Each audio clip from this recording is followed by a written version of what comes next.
Manusmriti Dharmasastra Chapter 8 121 He who does it through lust shall pay 10 times the lowest amercement, but he who does it through wrath 3 times the next or second amercement.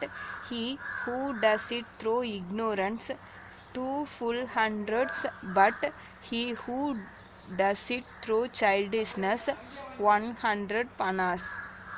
122 They declare that the wise have prescribed these fines for perjury in order to prevent a failure of justice and in order to restrain injustice.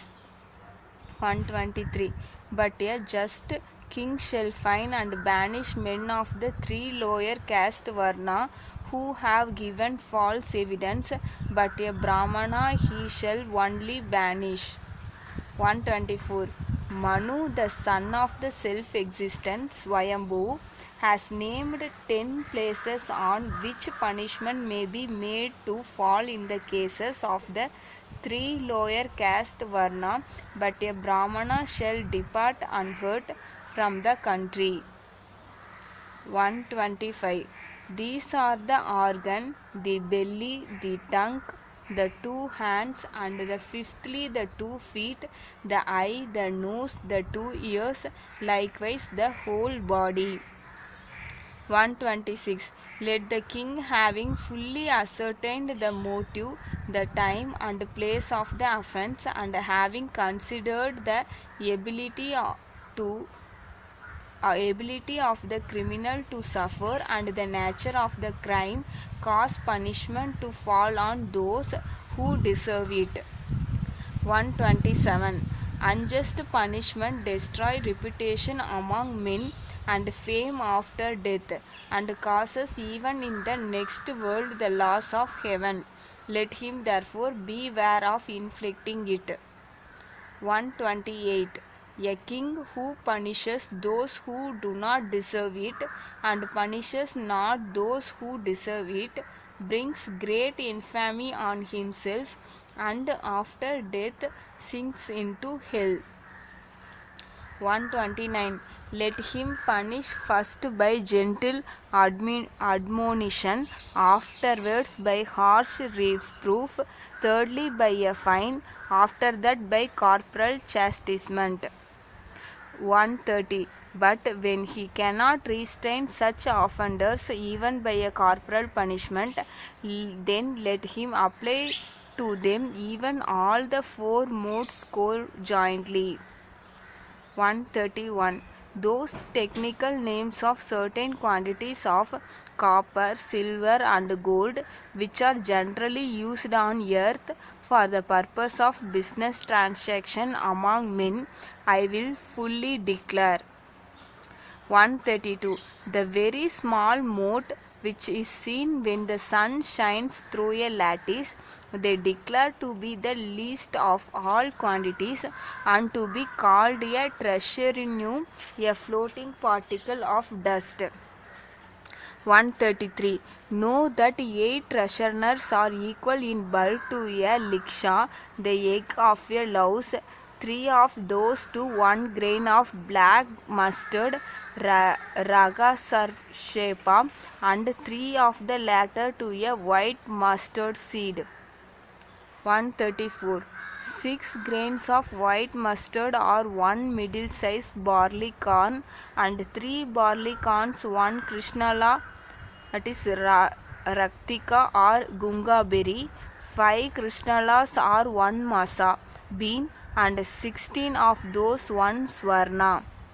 135 4 swarnas are 1 pala, and 10 palas 1 dharana. 2 krishnalas of silver weighed together must be considered 1 mashaka of silver. 136 16 of those make a silver dharana or purana, but know that a karsha of copper is a karshapana or purana. 137 Know that 10 dharanas of silver make 1 satamana, 4 suvarnas must be considered equal in weight to a nishka. 138. 250 panas are declared to be the first or lowest amercement. 500 are considered to as a mean or middlemost, but 1000 as the highest. 139. A debit being admitted as due, the defendant shall pay 5 in the 100 as a fine, if it be denied and proved twice as much. That is the teaching of Manu. 140. A money lender may stipulate as an increase of his capital for the interest allowed by Vasishtha, and take monthly the eighth part of 100. 141. Or remembering the duty of good men, he may take 2 in the 100 by the month, for he who takes 2 in the 100 becomes not a sinner for gain. 142. Just 2 in the 100, 3, 4 and 5, and not more, he may take as monthly interest according to the order of the caste varna. 143. But if a beneficial pledge, that is one from which profit occurs, has been given, he shall receive no interest on the loan, nor can he, after keeping such a pledge for a very long time, give or sell it. 144. A pledge to be kept only must not be used by force. The creditor, so using it, shall give up his whole interest, or if it has been spoiled by use.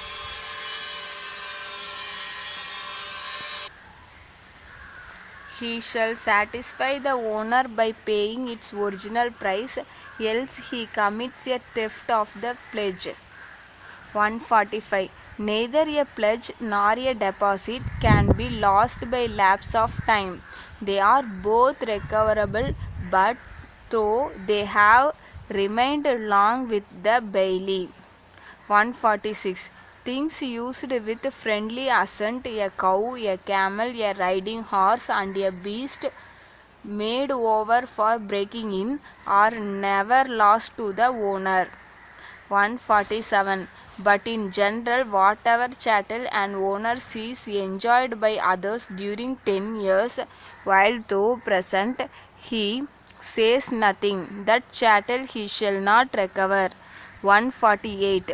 If the owner is neither an idiot nor a minor, and if his chattel is enjoyed by another before his eyes, it is lost to him by law.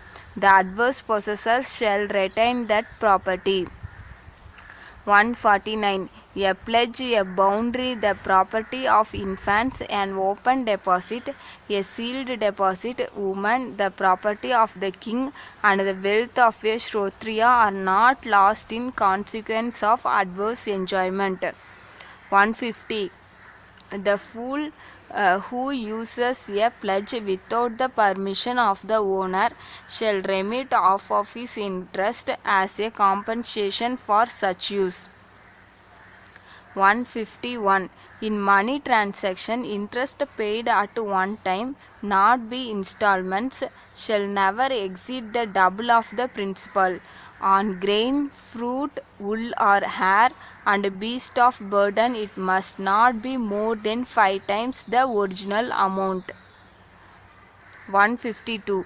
Stipulated interest beyond the legal rate, being against the law, cannot be recovered. They call that a usurious way of lending. The lender is in no case entitled to more than 5 in the 100.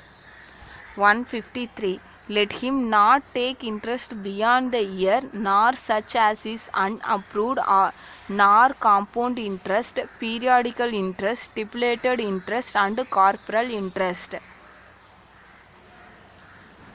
154. He who, unable to pay a debit at a fixed time, wishes to make a new contract, may renew the agreement after paying the interest which is due. 155. If he cannot pay the money due as interest, he may insert it in the renewed agreement. He must pay as such much interest as may be due. 156. He who has made a contract to carry goods by a wheeled carriage for money and has agreed to a certain place or time shall not repeat that reward if he does not keep to the place and the time stipulated. 157. Whatever rate men fix who are expert in sea voyages and able to circulate the profit according to the place, the time and the objects carried, that has legal force in such cases with respect to the payment to be made. 158. The man who becomes a surety in this world for the appearance of a debtor and produces him not shall pay the debit out of his own property. 159. But money due by a surety or idly promised or lost at play or due for spirituous reliquary or what remains unpaid of a fine and a tax or duty, the son of the party owing it shall not be obliged to pay. 160. This just mentioned rule shall apply to the case of the surety for appearance only. If a surety for payment should die, the judge may compel even his heirs to discharge the debit. 161. On what account then is it that after the death of a surety other than for payment, whose affairs are fully known, the creditor may in some cases afterwards demand the debit of the heirs? 162. If the surety had received money from him for whom he stood bail and had money enough to pay, then the heir of him who received it shall pay the debit out of his property. That is the settled rule. 163. A contract made by a person intoxicated or insane or grievously disordered by disease and so forth, or wholly dependent by an infant or very aged man or by an unauthorized party is invalid. 164. That agreement which has been made contrary to the law or to the settled usage of the virtuous can have no legal force, though it be established by